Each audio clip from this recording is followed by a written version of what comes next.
A millionaire humiliated a poor family in a luxury hotel in front of everyone. What the cleaner did left everyone stunned.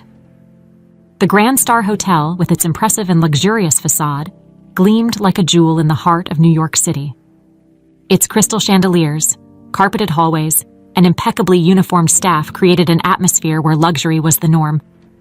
In the lobby, sophisticated guests moved with the grace of those who belonged to that world, conversing in hushed tones, laughing discreetly, while admiring the artwork adorning the walls. However, among the elite who moved through this space, the arrival of the Parkers was like a discordant note. John, a middle-aged man with signs of weariness, entered first, followed by his wife, Martha, who nervously adjusted the simple dress she had chosen for the occasion. Emily, the couple's teenage daughter, hesitated with every step, her wide eyes reflecting the grandeur of the place. It was Emily's birthday, and the Parkers, with the tight savings they had gathered, decided to fulfill their daughter's dream of dining at a renowned restaurant. The idea of entering such an exquisite place filled them with apprehension. "Is this the place?" Emily asked, almost whispering. John nodded, trying to conceal his discomfort. "Yes, dear. This is the place." They headed to a discreet corner of the lobby, attempting to go unnoticed, feeling the weight of curious glances occasionally turning their way. Emily, though enchanted by the surroundings, felt out of place, as if she were intruding on a world she didn't belong to. She observed every detail, from the people dressed in expensive outfits to the golden glow that seemed to emanate from every surface. Meanwhile, the hotel's revolving glass doors opened with a soft noise, and through them walked Richard Montgomery. His presence was immediately noticed.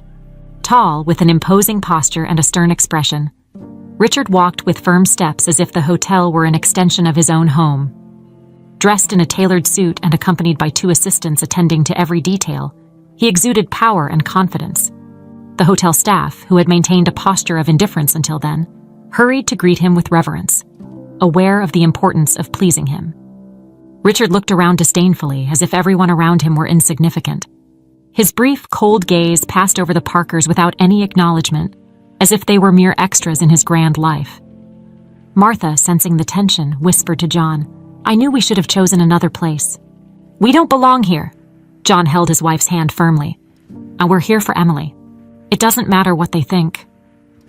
Richard made his way to the reception desk, where a manager almost bowed in servility. "Is my room ready?"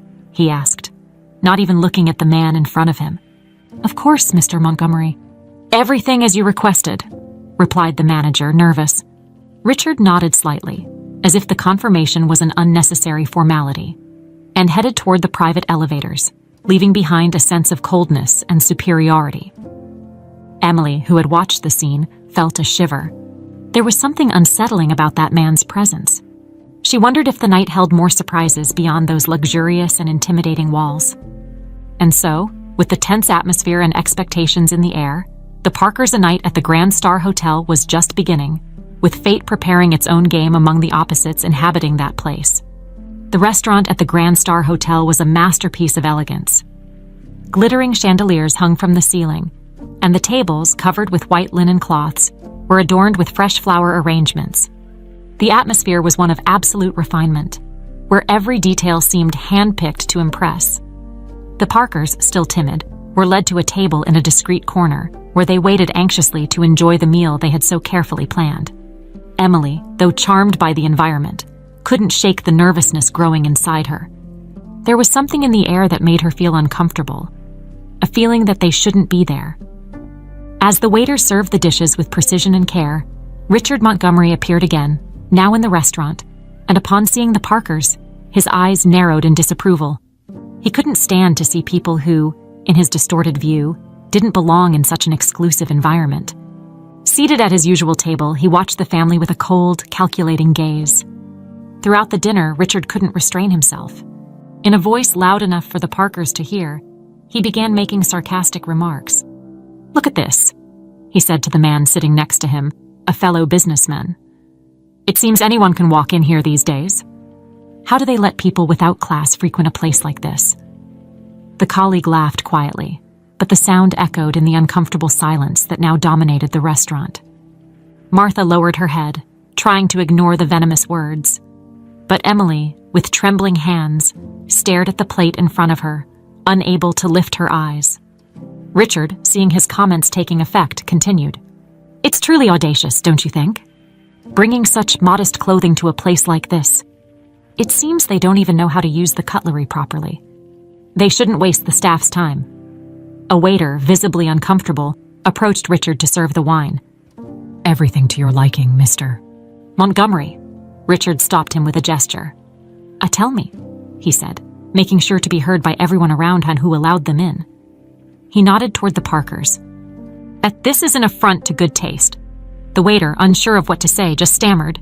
They are our guests, sir? They should be more selective, Richard retorted, his words as cutting as ice. Emily, who had tried to remain strong, felt tears beginning to form. She looked at her parents, hoping to find some comfort, but saw only the same pain and shame mirrored on their faces. Feeling completely helpless, the young girl couldn't hold back the silent sobs that overcame her, her head bowing as tears fell onto the table. John, feeling unable to protect his daughter, squeezed Martha's hand under the table, trying to conceal his own suffering. Martha, her eyes glistening, held back tears, trying to offer some strength to Emily. But the pain she felt was overwhelming. The public humiliation intensified as other restaurant patrons began to cast curious glances, some with compassion, but many with disdain, as if the Parkers' presence was indeed a blemish on their night of luxury. Richard, satisfied with the damage he had caused, leaned forward, raising his wine glass in a sarcastic toast. To exclusivity, he said, smiling maliciously. The Parkers couldn't move anymore. They were trapped in a nightmare, where every second felt like an eternity, and every glance was a dagger stabbed into their souls. The restaurant, which once seemed like a dream place, was now a scene of torture, where suffering and humiliation were served as the main course.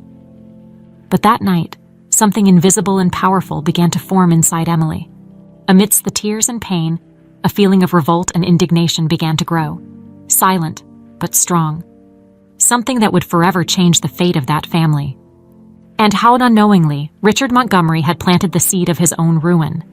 The atmosphere in the restaurant became heavy, laden with tension, and everyone, including Richard, awaited the Parkers' next move. But at that moment, destiny was just beginning to write its story, one that would be full of twists and unexpected surprises. The night advanced, but the heavy and suffocating air in the Grand Star Hotel restaurant seemed immutable. The tension was palpable, each second dragging as if time conspired against the Parkers. While everyone in the hall remained silent, watching Richard Montgomery's cruel spectacle, there was one person who could no longer endure what she saw. Sarah, the hotel maid, was nearby, quietly cleaning the corners of the restaurant, as she did every night. From her keen and experienced brown eyes, nothing went unnoticed. She had witnessed the horrific scene from the start, feeling a mix of indignation and sadness accumulate within her. Sarah knew well what it was like to be treated with disdain. Life hadn't been easy for her. Born into a humble family, Sarah began working at a very young age, abandoning her studies to help her mother support her younger siblings. Every day, she cleaned, cooked, and did whatever she could to ensure her family had the bare necessities to survive. Her husband, who had passed away years earlier, left behind a young daughter, Maria, to whom Sarah dedicated all her efforts. The job at the Grand Star Hotel was exhausting, but it paid the bills and allowed Maria to get the education Sarah never had. Seeing the Parkers' humiliation brought back all the memories of times Sarah had also been belittled, undervalued for her condition, and treated as if she were invisible. But at that moment, something inside her changed. She wouldn't remain silent. With determination in every step, Sarah decided to approach the Parkers' table. She knew her decision could cost her job, but she didn't care. There was a greater need within her, a desire for justice, to show that, regardless of her position, she had a voice and value. With the cleaning cloth in hand, Sarah began wiping around the Parkers' table. Her gesture seemed insignificant to others, but to the Parkers, it was a sign of solidarity. She looked at Emily, who was still struggling to control her tears, and offered a comforting smile, a reminder that they were not alone. Richard, who never missed an opportunity to humiliate someone, noticed Sarah's presence and immediately decided to exploit the situation. With a voice dripping with contempt, he spoke loudly, drawing everyone's attention. Hey, look at that. Even the employees have joined the undesirable party. What are you doing here, woman? This place isn't for people like you. Go clean the bathrooms where you belong. The silence that followed was crushing. Everyone in the restaurant waited, expecting Sarah, like so many before her, to bow her head and leave without a word. But Sarah didn't do that. She raised her head, her eyes shining with renewed courage. Richard, seeing that Sarah wasn't intimidated, approached with a venomous smile, expecting submission. But instead, Sarah did something no one anticipated.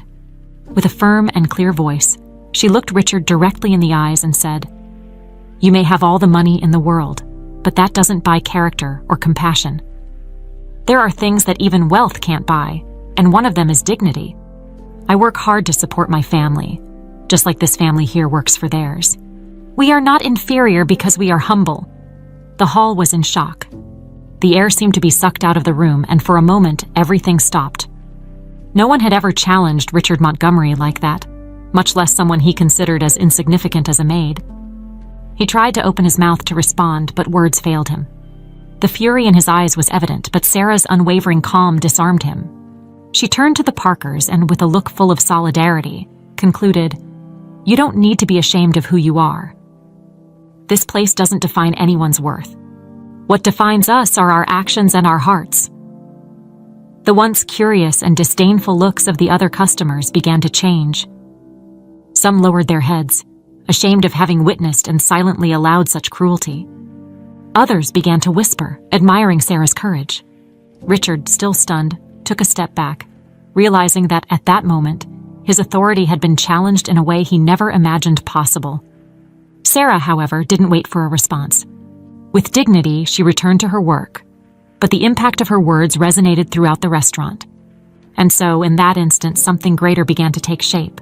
Sarah's courage not only gave the Parkers a respite, but also planted the seed of a silent revolt against the tyranny Richard Montgomery exercised over everyone around him.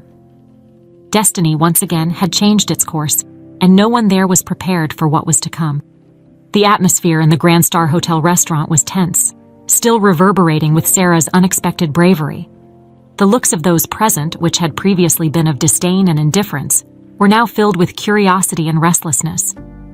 Richard Montgomery, the man who until minutes ago commanded the space with an aura of unquestionable power, found himself unsettled, trying to regain control of the situation. But Sarah wasn't done. The challenge she had thrown at Richard was just the beginning. Deep down, she knew that simply standing up to a man like him wouldn't be enough to change things. And that was when she revealed her trump card. Something that could not only impact that moment but utterly destroy Richard's reputation. With impressive calm, Sarah slid her hand into her apron pocket and pulled out her cell phone. She held it firmly, aware of what she was about to do. The silence in the restaurant was so deep that you could hear the sound of the cutlery still on the tables, as if time itself had stopped in anticipation. "You think you're above everyone, Mr. Montgomery," Sarah said, her voice calm but loaded with unshakable determination. "But not all power comes from money. Sometimes the truth is more powerful than any fortune." Richard's eyes narrowed, his discomfort growing. He had no idea what Sarah was planning, but the feeling that something was very wrong began to overwhelm him. With a gentle touch, Sarah pressed the screen of her cell phone, and within seconds, the sound of a recording began to echo through the restaurant. The unmistakable voice of Richard Montgomery, arrogant and presumptuous, filled the air. "I'll pay whatever it takes to get what I want," the recording began, revealing Richard in one of his private conversations. "It doesn't matter who has to be taken down or bribed. My empire is untouchable, and anyone who dares to oppose me will learn the hard way. These people are just pawns in my game." Shock gripped everyone. Murmurs began to spread across the room, with eyes turning to Richard, who was now pale, as if the blood had been drained from his face. He tried to stammer something, but the words wouldn't come out. The audio continued, relentless. "Bribery? That's child's play for me. Manipulating contracts, buying judges, corrupting politicians. I've done it all, and I'm still here, more powerful than ever. And no one, absolutely no one, can stop me." As the recording went on, revealing the details of Richard's corrupt schemes to maintain his wealth and influence, The atmosphere in the restaurant shifted from mere curiosity to a storm of revelations. Among the attendees were reporters who had been invited to cover a charity event, and now they had a much bigger and more explosive story on their hands. One of the reporters, a young woman named Clara, quickly grabbed her notepad and started recording everything she could. Her gaze was fixed on Richard Foss, who now found himself surrounded by looks of condemnation and surprise.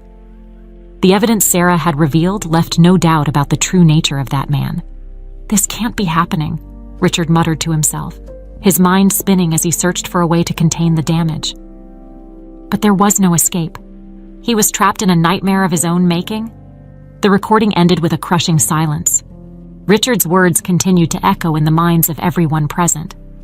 Sarah, still holding the cell phone, looked directly at him, and in that moment, there was no longer any fear in her eyes. The man who had once humiliated her was now helpless, his reputation crumbling in a matter of seconds. Richard tried to pull himself together, but his attempts were futile. He looked around, searching for an ally, someone who could defend him or help him out of this situation. But all he found were faces of disdain and indignation. No one dared to speak in his defense. The silent chaos that had taken over the restaurant seemed almost unreal. The elite present, Kyan, who had once felt comfortable under Richard's shadow of power, now found themselves exposed to the darker side of that man. And with that, the wheels of justice began to turn, slowly but inexorably, towards their target. "You destroyed your own life, Richard," Sarah said, her voice firm but without rancor. "And you did it through your own arrogance.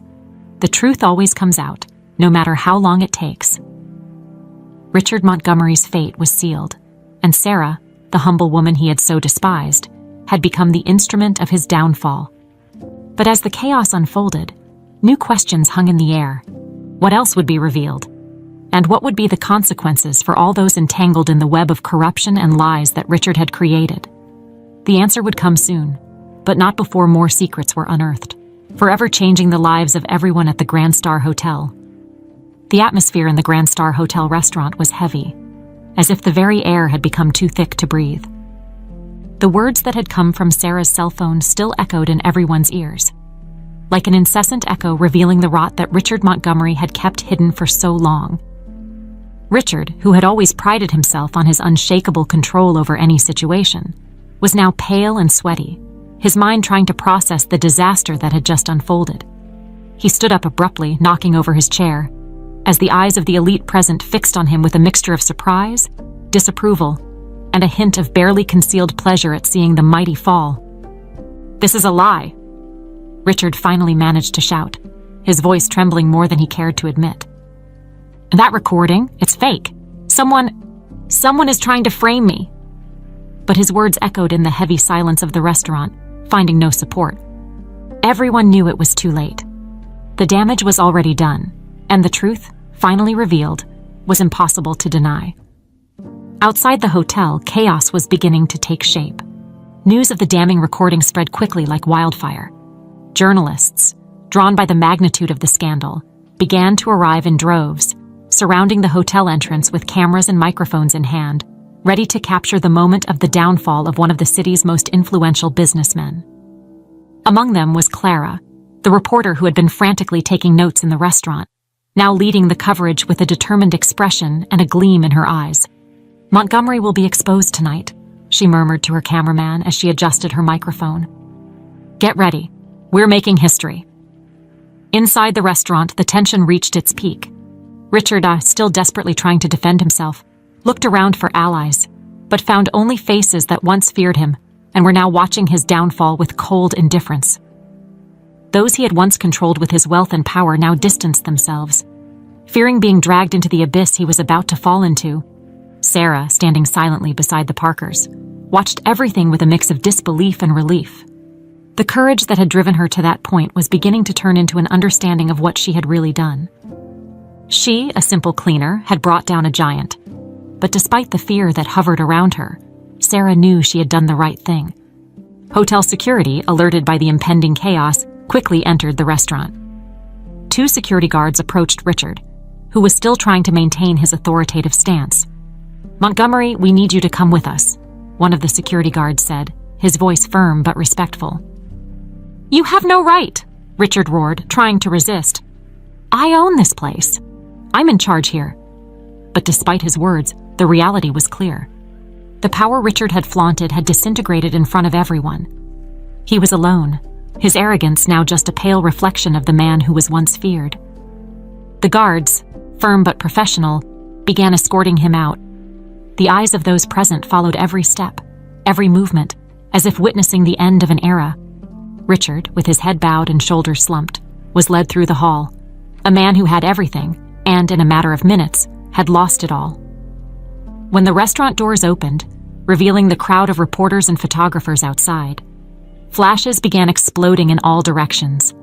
Richard was immediately surrounded, the questions screaming in his ears, but he had no answers. His mind was shattered, his reputation destroyed. As Richard was pushed out of the hotel, the sound of cameras and reporters' shouts seemed distant, muffled by the reality that had finally caught up with him. He tried one last time to protest, but his voice was lost in the surrounding cacophony. Back in the restaurant, Sarah watched everything in silence, her hands still trembling slightly. She knew her life would never be the same, but at that moment, a weight had been lifted off her shoulders. She had done what was right, even if it meant facing someone like Richard Montgomery. Emily, who had watched everything beside her parents, approached Sarah and with eyes still red from tears, said in a low voice, "Thank you. For everything."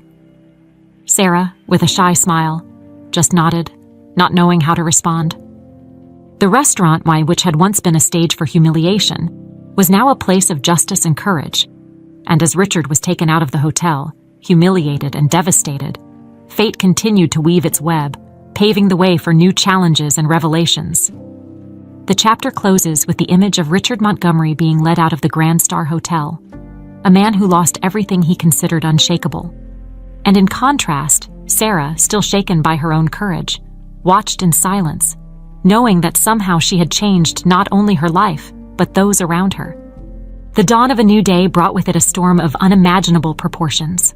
The news about the recordings of Richard Montgomery, unexpectedly leaked the night before, spread through the media like an uncontrollable wildfire, igniting headlines, news programs, and social networks. Richard's name, once synonymous with power and influence, was now associated with corruption, manipulation, and downfall. Major TV networks opened their news with the explosive story.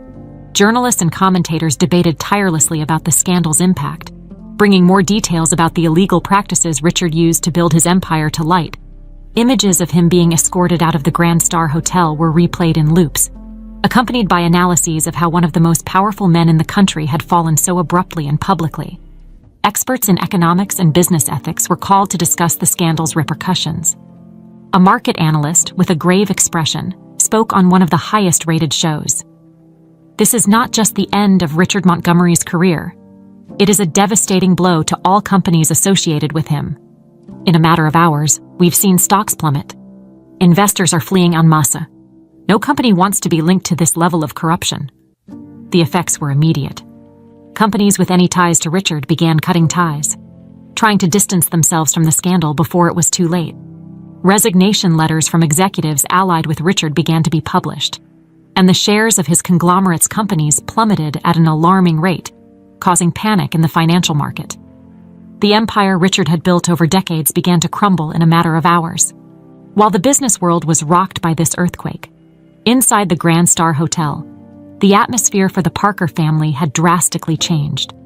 Still in shock from the previous night's events, John, Martha, and Emily were gathered in their room, trying to process everything that had happened. The fear and insecurity they had felt had given way to a sense of relief, mixed with disbelief at having witnessed something so monumental. It was at this moment that a soft knock sounded on the room door. John opened it, revealing the hotel manager, Mr. Thompson, a middle-aged man with a formal demeanor, but who now displayed an expression of deep contrition.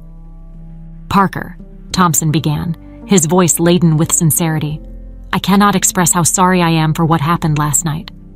The treatment you received was completely unacceptable and does not reflect our hotel's values." John looked at him, still distrustful, but let him continue.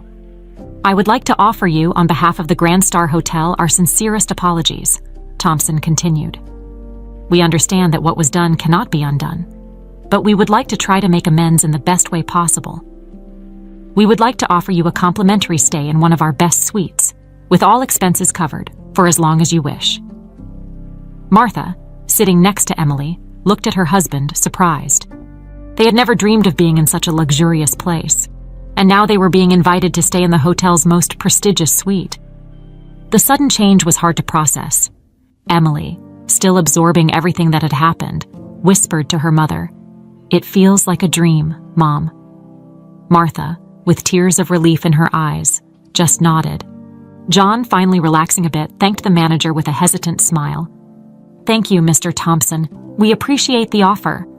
But more than that, we just want our daughter to be treated with respect, as anyone deserves." "It's the least we can do, Mr.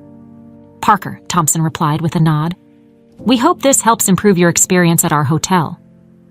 With a nod, the manager left, leaving the Parkers alone to process what this meant. The change in how they were treated was palpable. Where once there had been looks of judgment and indifference, there was now respect and kindness. The hotel staff seemed determined to ensure that the Parkers felt welcome and valued. As the family prepared to move to the new suite, the impact of the previous night still reverberated in their minds. Emily, who had been the cruel focus of Richard's attention, now felt a mix of gratitude and newfound inner strength.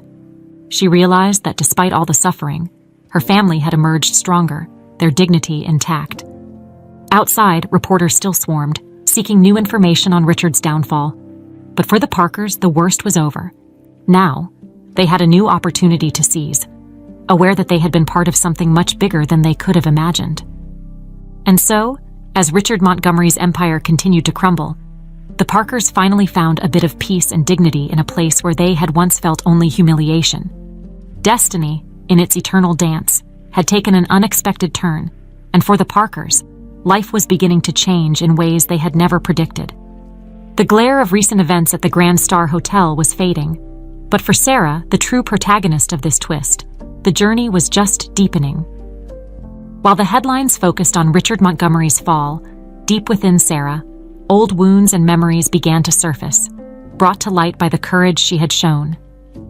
Sarah had always been a resilient woman, but the path that led her to that moment was paved with unimaginable challenges and sacrifices. Born and raised in a small rural town, Sarah knew poverty from an early age. Her childhood was marked by days of hunger, patched clothes, and a home that, while full of love, was constantly on the brink of financial collapse. Her parents, tireless workers, did what they could to support the family.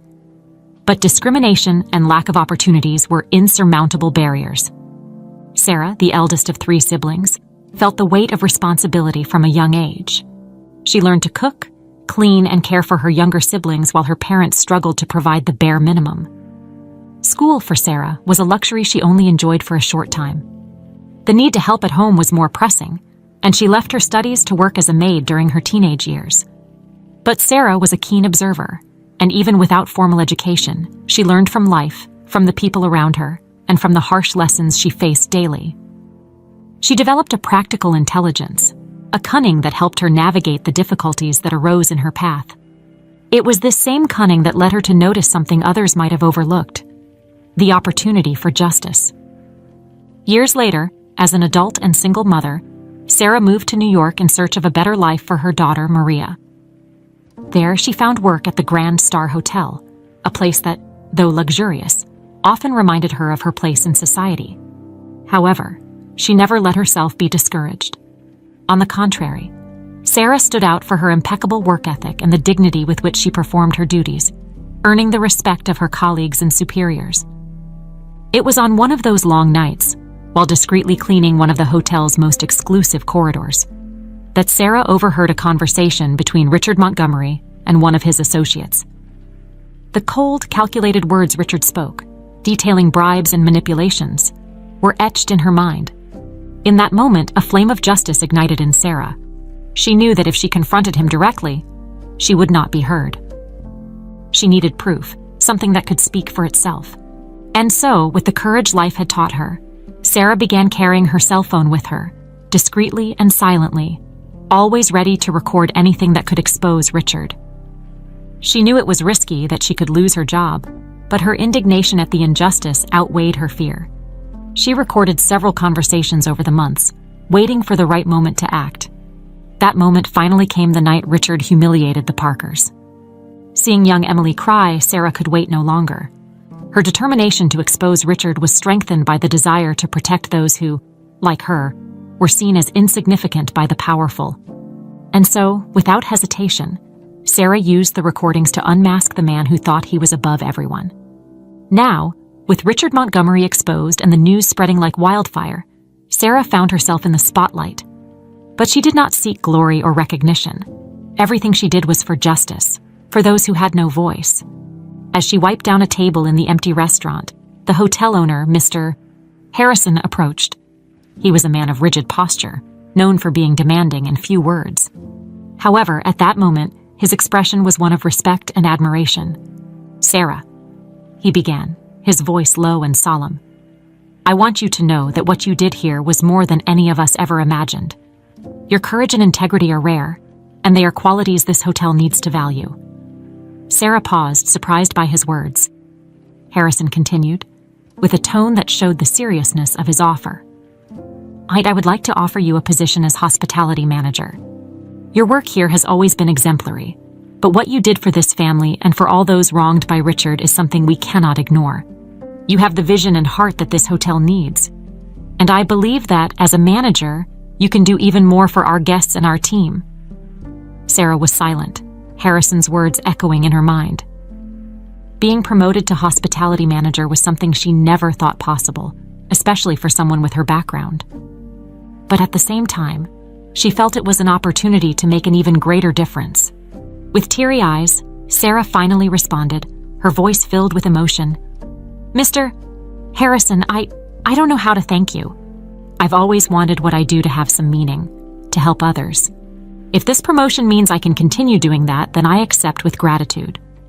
Harrison smiled, something rare on his normally serious face. "You've already done more than anyone could expect, Sarah. Now it's time to continue this work in a new position. We are all proud of you." Sarah, now with a new responsibility, felt that in some way, all the pain and struggle she had faced in life had prepared her for that moment. She was not just the woman who stood up to Richard Montgomery. She was someone who, despite the adversities, never stopped fighting for justice and dignity. As the night went on, Sarah was alone for a moment, reflecting on her journey. She looked at the cell phone that had been her silent ally and put it in her pocket. She knew there was still much to be done, but now she had the means to make a difference in an even greater way. Sarah, the true heroine of this story, had shown that it didn't matter where you came from or the difficulties you faced. What mattered was having the courage to do what was right, even when it seemed impossible. Once again, fate had shown its ability to transform lives in unexpected ways. The morning after the tumultuous night at the Grand Star Hotel brought a mix of emotions for the Parker family. Still enjoying the unexpected comfort of the luxury suite they had been invited to occupy, John, Martha, and Emily found themselves in a blend of relief, confusion, and underlying unease. The hotel owner, Mr. Harrison, had offered them to stay as honored guests, a gesture that was exceedingly generous but also loaded with implications the family was still trying to understand. John, always cautious and aware of his place in life, worried deeply about how others might perceive them. He feared that accepting such hospitality might make them look like opportunists, taking advantage of the situation that had toppled Richard Montgomery's life. He sat at the breakfast table in the suite, his thoughts spinning, while Martha and Emily approached. "We can't just accept this without thinking," John said, his voice low but firm. "Harrison is being generous, but what if this backfires on us? What if people think we're taking advantage?" Martha, who was pouring tea, paused and looked at her husband. She understood John's fears, but something inside her was beginning to change. The experience of the previous night, watching her daughter being humiliated and then defended by Sarah, had left a deep mark on her. Martha was beginning to realize that perhaps they should, for the first time, allow themselves to enjoy something good without the constant guilt of feeling undeserving. "John," she began, gently placing her hand on his, "I understand what you're saying, but we also need to think about Emily. She's been through so much, and it's not fair for her only memory of this place to be one of pain and humiliation. Maybe Just this once, we should accept what's offered to us with gratitude, without worrying about what others might say. Emily, who had been listening quietly, felt a lump in her throat. To her, the Grand Star Hotel had always symbolized a world she could never belong to. But now something was changing. The attention she was receiving, the respect and kindness from the staff, were beginning to heal the wounds left by the public humiliation she had endured. "Dad, Mom," Emily spoke timidly, "I know all this is strange for us, but I feel like maybe it's our turn to be happy for a while, without worrying about what others think. Sarah taught me that it doesn't matter where we come from. We all deserve respect." John looked at his daughter, seeing the new confidence starting to bloom inside her. Emily had always been a shy girl, and the events of the previous night could have broken her. But instead, something inside her had changed, and this filled John with pride and, at the same time, fear. "I just don't want you to get hurt, Emily," John said, his voice trembling, his paternal concern evident. "I don't want you to think the world is always fair, because it's not. People like Richard Montgomery might try to retaliate. I just want to protect you and your mother." Martha, sensing the burden John carried, moved closer and embraced him. "Johnny, we're in this together. We'll face whatever comes, but we also need to let good things happen for us. You've always been so strong, always focused on protecting our family. But maybe now it's time to let go of some of that burden. Let's accept this generosity and enjoy the time we have here." John took a deep breath, feeling the warmth and comfort of Martha's embrace. He knew his wife was right. Perhaps it was time to accept that sometimes life could offer good things, even to those who weren't used to receiving them. In the days that followed, the Parker family began to allow themselves to enjoy what the Grand Star Hotel had to offer. Emily blossomed, feeling secure and valued in a way she had never experienced before. She walked confidently through the hotel corridors, exploring the gardens and pools, even enrolling in a cooking class offered to guests. The staff, now aware of who she was, treated her with special care, knowing what she had been through. Martha, on her part, began to relax and allow herself moments of tranquility she hadn't experienced in a long time. She and John strolled around the hotel together, talking about the future and trying to leave behind the worries that still lingered over them. However, the shadow of Richard Montgomery still loomed. John couldn't ignore the possibility of retaliation. Although Richard had fallen from grace, John knew that men like him didn't give up easily. The authorities were investigating, but John feared Richard might try something before being definitively defeated.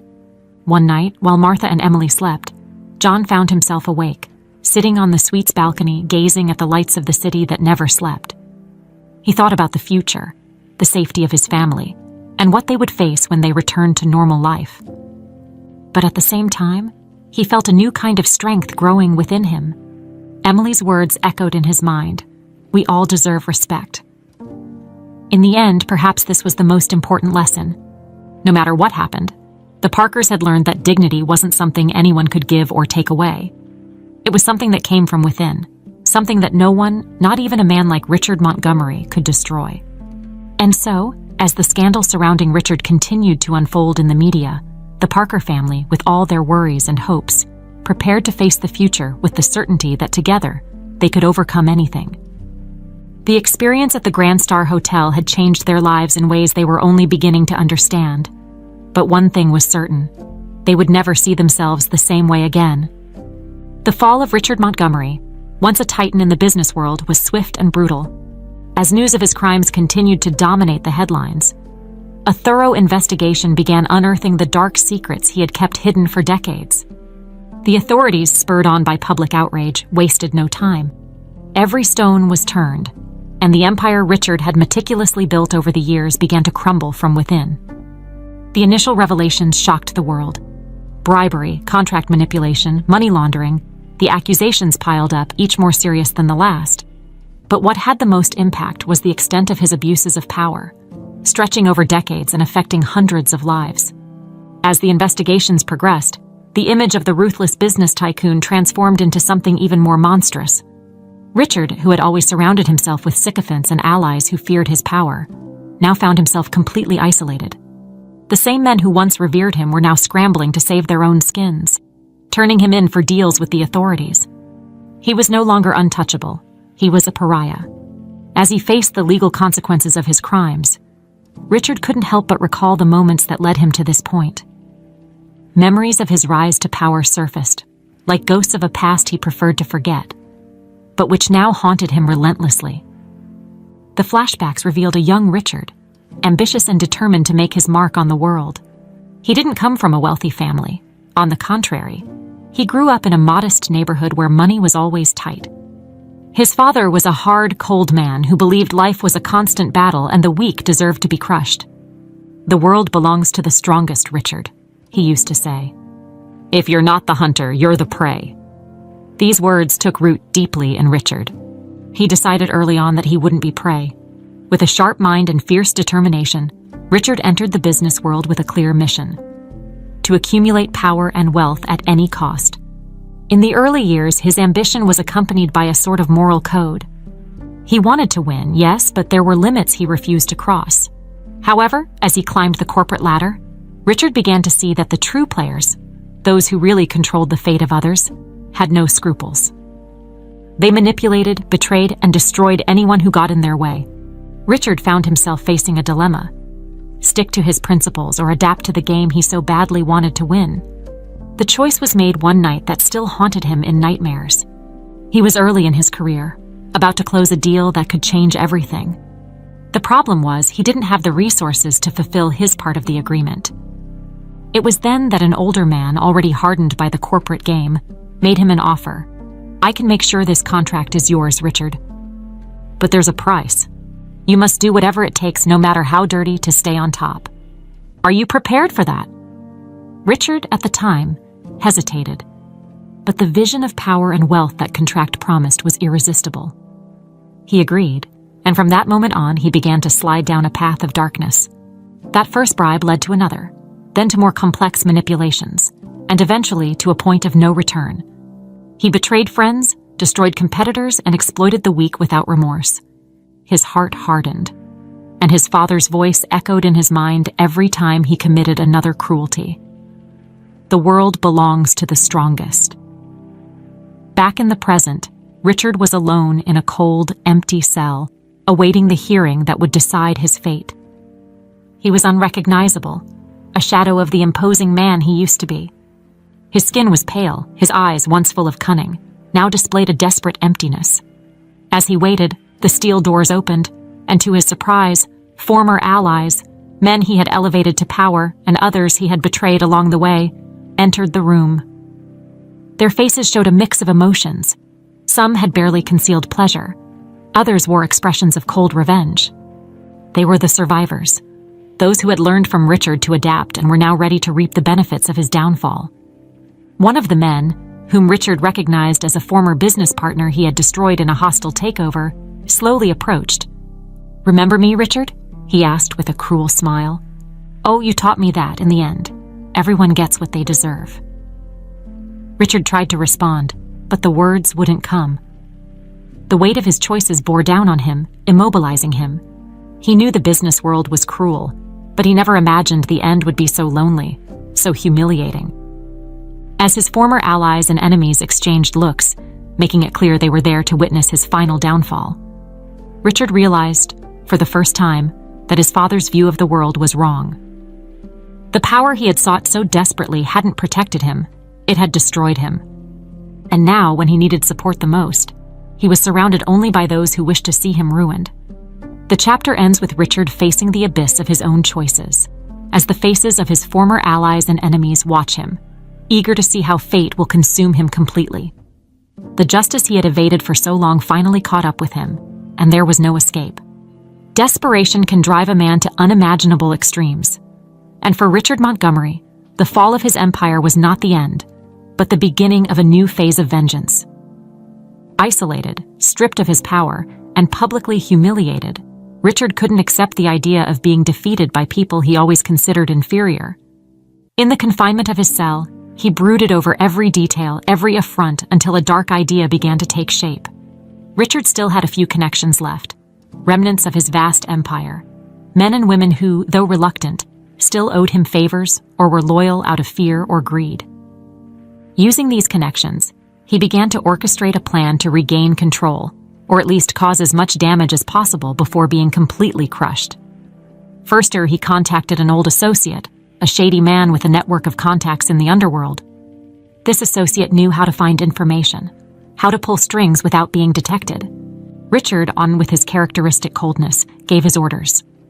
Find something on Sarah, anything that can be used against her. No matter how small or insignificant it is, if we can't find it, we'll make it up. At the same time, Richard knew that the battle for public opinion was crucial. Even with the overwhelming evidence against him, he hoped to manipulate the narrative in his favor. Using his few remaining allies in the media, he started planting seeds of doubt about the authenticity of the recordings. Small articles and subtle comments on TV shows began to suggest that the recordings might have been forged, that Sarah and the Parker family might be involved in a conspiracy to bring him down. The effect was immediate. Although many still believed in Richard's guilt, doubts began to grow. Sarah and the Parkers, who had begun to enjoy a temporary peace, started to feel the weight of uncertainty again.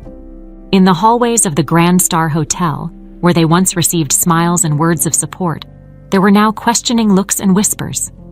Doubt was a powerful weapon, and Richard knew how to wield it well. Meanwhile, the investigation into Sarah's past progressed. Hired detectives began to dig into every detail of her life, from childhood to the present day. They interviewed people from her old town, looking for any weakness, any mistake that could be exploited. However, Sarah's life, despite its hardships, was marked by honesty and resilience. But Richard, relentless in his quest for revenge, ordered lies to be created if necessary. The truth mattered little to him, as long as he could bring down those who had dared to challenge him. The atmosphere in the hotel became tense. Sarah, who initially felt victorious, began to notice that she was being followed. Unknown cars parked outside the hotel, and shadows seemed to trail her on the streets when she went out. At first, she tried to ignore it, believing it was just her imagination, a product of the stress of recent events. But when she started recognizing repeated faces, men who watched her with a look as if waiting for her to slip up, Sarah knew the danger was real. The Parkers also began to feel the pressure.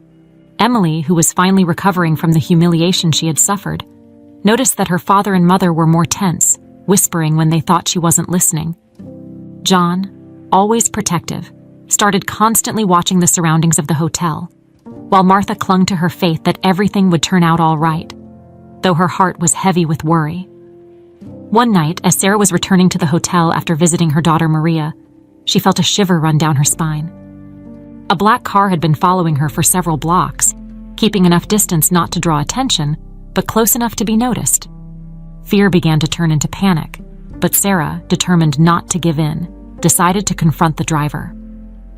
With her heart racing, she stopped walking and turned to face the car.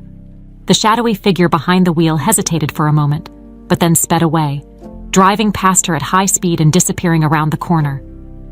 Sarah stood there, alone on the street, trying to catch her breath and regain her composure. But the message was clear: she was being hunted. When she arrived at the hotel, still trembling, Sarah was met by John, who was waiting for her at the entrance, worried. "Sarah, what happened?" "You're pale." She looked at him, trying to keep her composure, but the words came out before she could stop them. "John, I think they're trying to get me. Richard, he won't stop until he destroys us all." A chill ran down John's spine when he heard this. He knew Richard was capable of anything, and the thought that they were still in danger terrified him. "And we need to tell the police, Sarah. They need to know you're being threatened." But Sarah, always practical, knew that might not be enough. "And the police can help, but Richard still has resources, contacts. We need to be ready for the worst." The chapter ends with Sarah, John, and Martha gathered in the hotel, discussing the next steps they should take. The tension is palpable, and everyone is aware that the danger is getting closer. In the background, the shadow of Richard Montgomery still looms over them, a constant and relentless threat. The fate of Sarah and the Parker family is at stake, and the audience is left wondering how they will face this new and dangerous phase. The final battle against Richard is approaching, and everyone knows it won't be easy to come out victorious this time. The fear and tension that initially immobilized Sarah and the Parkers began to turn into determination. With the threat of Richard Montgomery growing every day, Sarah knew she couldn't keep hiding. It was time to act and act fast.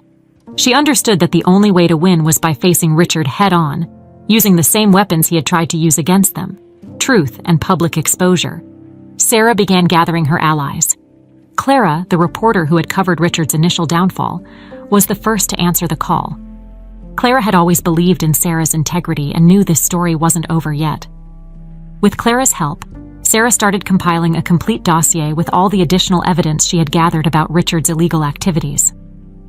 These proofs, collected by Sarah and now organized with Clara's help, were undeniable and showed a pattern of corruption and abuse spanning decades. At the same time, Sarah contacted lawyers who were willing to take on Richard in court. They knew that, even with his public fall, Richard still had enough resources and influence to try and manipulate the system. But these lawyers, driven by justice and the conviction that truth should prevail, committed to supporting Sarah and the Parkers in this fight. While Sarah mobilized her forces, the Parker family, once fragmented and frightened, found new strength in their unity. John, who had always been a reserved and timid man, began to realize that protecting his family required more than just fear and caution. He saw in Sarah an example of courage and decided it was time to take responsibility and act. John began to actively involve himself in the plans to expose Richard. He attended meetings with the lawyers, helped organize the evidence, and even reached out to old acquaintances of Richard, trying to find anyone willing to testify against him. Martha, in turn, supported John and Sarah in all decisions, ensuring that Emily was also protected but aware of the gravity of the situation. Emily, for her part, surprised her parents with her maturity. The young girl, who was once shy and insecure, now showed determination to support her family and Sarah in whatever they needed. She began writing about her experience, sharing her story on a blog that quickly gained attention on social media. Her sincere and touching narrative attracted even more support for Sarah's cause, becoming a symbol of resilience and the fight against injustice. With everything in motion, Sarah's plan was set in action.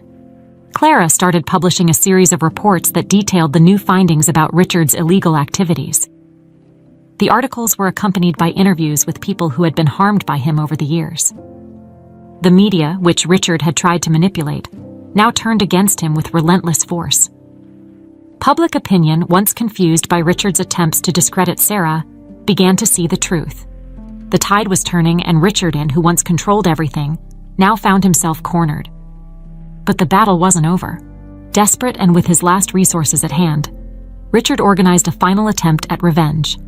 He sent his men to intimidate Sarah and the Parkers, trying to force them to back down. Richard's followers started spreading rumors, attempting once again to cast doubt on the integrity of Sarah and her family. But this time, Sarah and her allies were prepared. The final confrontation occurred on a rainy night when Richard tried to use a pre-scheduled meeting between his lawyers and Sarah's to turn the tables. He planned to bribe Sarah's lawyers, sabotaging the legal process that was about to destroy him for good. However, what he didn't know was that Sarah, John, and their allies had already anticipated this move. With Clara's support, they recorded the bribery attempt, catching Richard red-handed, trying to use his dirty tactics one more time. When Richard realized he had been outsmarted, the hatred in his eyes was replaced by despair. He was surrounded, without allies, without an escape. The evidence of the bribery, combined with the entire dossier already accumulated, was immediately handed over to the authorities and the press. Within hours, new arrest warrants were issued, not only for Richard, but also for the few who still supported him. By the end of that night, Richard was arrested again, this time with no chance of escape. The last people who still supported him abandoned him, realizing that any association with him would only bring ruin. He had lost not just his freedom, but any remaining shred of respect or power he might have had. Sarah, the Parkers, Clara, and the lawyers gathered at the hotel after the confrontation. The relief was palpable, but there was also a deep sense of accomplishment. They had faced a powerful enemy and won, not by brute force, but by the truth and the determination not to surrender to injustice. John, who had transformed throughout this journey, looked at Sarah with gratitude. "You showed us that no matter how much they try to bring us down, we can always rise again." "Thank you, Sarah. You saved my family." Sarah smiled, finally feeling the weight of the battle lift. "We did this together, John, and that's what made us stronger. Unity, courage, that's what matters." The chapter ends with a sense of renewal and hope. Although challenges still lay ahead, Sarah and the Parkers knew they were now better prepared to face them. Richard's revenge had been neutralized, and with it, the shadows that once threatened their lives began to dissipate, giving way to a new dawn. The sun shone with renewed light over New York, as if even nature wanted to witness the conclusion of a saga of justice and redemption that had captured everyone's attention. The trial of Richard Montgomery was the most anticipated event of the year, with courtrooms packed and cameras ready to record what would be the end of an era of corruption and abuse. In court, Richard sat silently, a man who had once been feared and revered, now just a shadow of his former self. The evidence against him was overwhelming, accumulated over months of investigations and reports. Each testimony, each document presented, pushed Richard further into the abyss of condemnation. When the verdict was finally read, there were no surprises. Richard Montgomery was found guilty of a series of crimes, including bribery, corruption, abuse of power, and attempted intimidation. The sentence was severe, decades in prison, without the possibility of parole. Everything he had built dishonestly was dismantled, his assets seized, and his name, once a symbol of power, now synonymous with shame. For Sarah, watching Richard's downfall didn't bring the bitter satisfaction that many might expect. Instead, she felt a profound sense of justice and relief. The battle had been long and hard, but it was finally over. She could at last breathe easily, knowing the danger was gone. Sarah's new life began the day after Richard's sentencing. Now a respected public figure, Sarah was officially appointed as the hospitality manager of the Grand Star Hotel. Her story of courage and integrity had inspired many, and she was often hailed as an example of how an ordinary person can make a difference when they refuse to accept injustice. Under Sarah's leadership, the Grand Star Hotel began to transform. She brought with her not only her experience and work ethic, but also a deep sense of compassion and respect for everyone, from employees to guests. Under her direction, the hotel flourished like never before, becoming known not just for its luxury but for the dignity with which it treated everyone who walked through its doors. As Sarah took on her new role, the Parker family also began writing a new chapter in their lives. The ordeal they faced together had bonded them indestructibly, and with Sarah's help and the friends they made along the way, they decided it was time to move on. John and Martha, now stronger and wiser, found new job opportunities that would allow them to support the family more securely. Emily, revitalized by the experience and the support she received, decided to go back to school with a new sense of purpose and determination. Before they left, the hotel owner, Mr. Harrisonine, organized a party in honor of Sarah and the Parkers. The Grand Star's ballroom was filled with lights, soft music, and genuine smiles. Employees, friends, and even former guests came to celebrate the victory of justice and integrity over corruption and fear. It was a moment of celebration, but also of reflection on everything that had happened. During the party, Sarah took the stage to give a brief speech. This wasn't just my victory," she said, her voice full of emotion. It was a victory for everyone who refuses to accept injustice, who believes that no matter how small or insignificant they may seem, their actions have power. We fought together, and together we won. The applause was deafening, and Sarah felt a wave of gratitude for all who supported her. She knew that although the battle had been difficult, the outcome proved that dignity and courage could prevail, even against the darkest forces. As the night went on, Sarah stepped aside for a moment to take in the view of the illuminated city. It was then that Clara, the reporter who had accompanied her throughout the journey, approached with a curious look. "Sarah, there's something I need to tell you that I discovered recently," she said with a mysterious tone. Clara then revealed that during her investigations, she discovered that Sarah had been anonymously helped by a powerful person who had personal reasons for wanting to see Richard fall. This person, preferring to stay in the shadows, had ensured that additional evidence reached the right hands and that the truth was protected until the end. Sarah was surprised, but at the same time, not entirely shocked. She had always felt there was something more, a greater force at play. Perhaps even in the shadows, there were people who, like her, were willing to fight for justice, no matter the cost. The final chapter ends with Sarah gazing at the city lights, a serene smile on her face. The powerful message of dignity, courage, and the importance of fighting against injustice, regardless of its origin, resonated in her heart. Justice had found its way, and life, despite all the challenges, moved forward with the promise of better days. Sarah's story, the Parkers, and everyone who stood up to Richard Montgomery serve as a reminder that even when it seems like evil is about to win, truth and integrity have unmatched power. And even in the shadows, justice always finds a way.